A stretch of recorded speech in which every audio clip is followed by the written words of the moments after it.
Kalau Anda ingin cerdas dalam beramal, walaupun kita telah wafat, investasinya masih ada, maka coba pilih-pilih. Kalau ingin beramal, kalau ada sedekah jariah, maka utamakan yang jariah, akhirkan yang sabitah. Paham? Contoh, ibu punya uang 50.000, modalnya 50.000. Tahan pelan-pelan. Ada dua pilihan. Pilihan pertama, uang itu saya sedekahkan, saya berikan kepada seseorang dalam bentuk makanan, saya belikan makan. Yang kedua, saya belikan mushaf, saya hadiahkan kepada penghafal Quran. Saya tidak simpan di masjid, karena saat saya simpan di masjid belum tentu ada orang untuk membacanya, walaupun dia baca, misal. Ya boleh, silahkan simpan di masjid atau dimanapun. Tapi kalau ingin cara paling cerdas, berikan kepada penghafal Quran.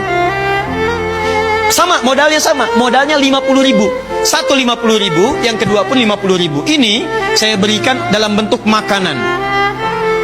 Diterima oleh si fulan, dimakan itu. Saat dia makan itu, energi masuk dalam dirinya. Diproses, metabolisme berproses dalam tubuh jadi energi. Saat jadi energi itu dia beraktivitas. Lihat baik-baik, begitu orang ini sholat dengan aktivitasnya, maka sholatnya dia ibu dapat bagian pahalanya. Ingat, ada hadisnya. Ada hadisnya. Kita misal ambil hadis riwayat Muslim, nomor hadis 1402 dengan nomor hadis 1300 atau 1897. Yang pertama mengatakan, man sanna fil islami sunnatan hasanatan falahu ajruha misla ajri man amila biha min ghairi an yankusa min ajriha syai'un. Yang kedua, man dalla ala khairin falahu ajruhu misla ajri fa'ili min ghairi an yankusa min ajrihi syai'un. Perhatikan baik-baik.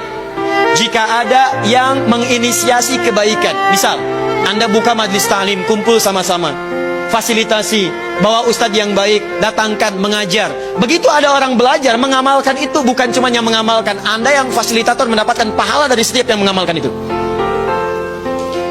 Maaf, yang kedua, dalla, memberikan fasilitas kebaikan atau memberikan sesuatu untuk digunakan pada yang baik. Anda beri makanan, nilainya 50.000, diberikan pada orang tadi, dia sholat. Begitu dia sholat karena energi dari makanan tadi, maka ibu mendapatkan pahala sholat yang sama dengan yang dia peroleh tanpa dikurangi sedikit pun. Jadi dia sholat, Anda pun dapat bagian pahalanya. Oh kalau gitu Ustadz, saya nggak usah sholat ya, saya ngasih makanan aja pada orang. Anda dapat pahala dari orang lain, tapi Anda mendapatkan dosa yang menggugurkan pahala itu. Dia tetap tidak dapat apa-apa. Persoalannya, saat makanan ini diberikan, energi berkumpul, dia mengerjakan kemuliaan, pahala dapat. Tapi kan energi itu akan hilang, akan habis bagian makanan itu. Kalau itu habis, maka selesailah kemudian pahala ibu di situ. Saya beli mushaf, saya berikan kepada penghafal Quran. Saya mau tanya pada ibu sekalian, perhatikan baik-baik. Kalau ada orang baca Al-Quran, satu hurufnya berapa? Tahu dari mana? At-Tirmidzi nomor hadis 2910. At-Tirmidzi nomor hadis 2910. 29110. Lihat sini. Man qara'a harfan min kitabillahi, siapa yang membacakan walau hanya satu huruf dari kitabullah, falahu asyru hasanat, maka akan diganjar pahalanya setiap hurufnya 10 kebaikan, nilai pahala.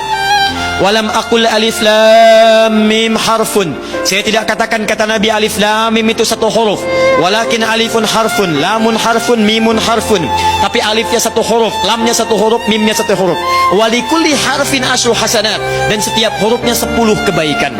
Jadi kalau ada orang baca alif lam mim, dapat berapa? 30. Lihat sini, lihat sini. Alif lam mim. Yang tadi sholat, yang ini sholat. Sholat dikerjakan sekali dapat 10 kebaikan. Dalilnya Quran surah ke-6 ayat 160 tadi. Man jaa bil hasanati falahu asyru amsalihha. Siapa yang mengerjakan satu kebaikan dia dapat 10. Sholat oleh Al-Quran disebut hasanah. Dalilnya Quran surah ke-11 ayat 114.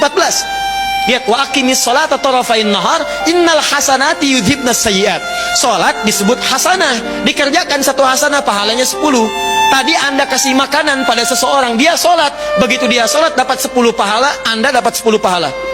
Anda berikan 50.000 itu, belikan mushaf, berikan pada penghafal Quran. Perhatikan baik-baik, penghafal Quran saat membacakan Qurannya alif lam mim, baru alif lam mim sudah dapat 30. Banyak mana 10 dengan 30?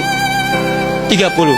Dan dahsyatnya, hampir mustahil ada pembaca Al-Quran cuman baca Quran satu ayat atau bahkan satu huruf. Nggak ada, nggak ada. Saya belum pernah dengar ada penghafal Quran baca Al-Quran cuman sehuruf. Siapa yang ngasih ini? Wakafnya Ibu Lucy. Udah banyak pahalanya, sehuruf aja. Nun, sudah ya, gampang. Nggak ada. Silahkan cek. Satu itu. Yang kedua, penghafal Quran itu walaupun yang dibaca satu ayat, dua ayat, itu pasti akan diulang-ulang, Bu. Karena dia membaca bukan sekedar baca, dia membaca untuk menghafalkannya. Sedangkan hukum hafalan menyebutkan kalau ingin cepat hafal, dia mesti mengulang apa yang dihafalkannya. Silahkan cek penghafal Quran. Tidak ada penghafal Quran baca Quran begini. Dzalikal kitabu la raiba fi hudal lil muttaqin. Selesai, tidak ada. Yang ada dzalikal kitabu la raiba fi dzalikal kitabu la raiba fi hudal lil muttaqin dzalikal kitabu la raiba fi hudal lil muttaqin dzalikal kitabu la raiba fi hudal lil muttaqin. Berapa huruf? Modalnya 50.000, tapi pahalanya luar biasa. Belum selesai. Sekarang misalnya ibu yang mewakafkan mushaf itu meninggal, mushafnya masih ada, dipakai lagi oleh orang lain, dipakai lagi. Allahu Akbar, sepanjang mushaf itu masih ada, pahalanya mengalir untuk ibu. Misal, Ustadz mushafnya usang, sudah hancur misalnya, sudah nggak digunakan lagi, mushafnya nggak digunakan, tapi bukankah penghafal Quran tadi menghafal Quran dari mushaf ibu tadi? Kalau mushafnya kemudian sudah tidak ada, penghafal Qurannya masih ada, maka setiap dia menghafal membaca Quran dari mushaf tadi, akibat mushaf tadi dia hafal Quran. Setiap dia membaca Qurannya itu dari hasil hafalan berdasarkan mushaf tadi, ibu tetap mendapatkan bagian dari pahalanya. Sekarang orang ini saat hafal Quran mengajar pada orang lain, menghasilkan murid 10 murid, Masya Allah. Satu orang hafal Quran, muridnya 10. Begitu 10 ini belajar, dia belajar setiap hurufnya, ibu dapat pahala lagi. Yang imam ini meninggal, yang 10 ini menyebar, jadi imam lagi, belajar lagi. Setiap satu orang dari 10 ini mendapatkan 100 murid. Berapa pahala yang ibu dapatkan? Modalnya cuma 50.000.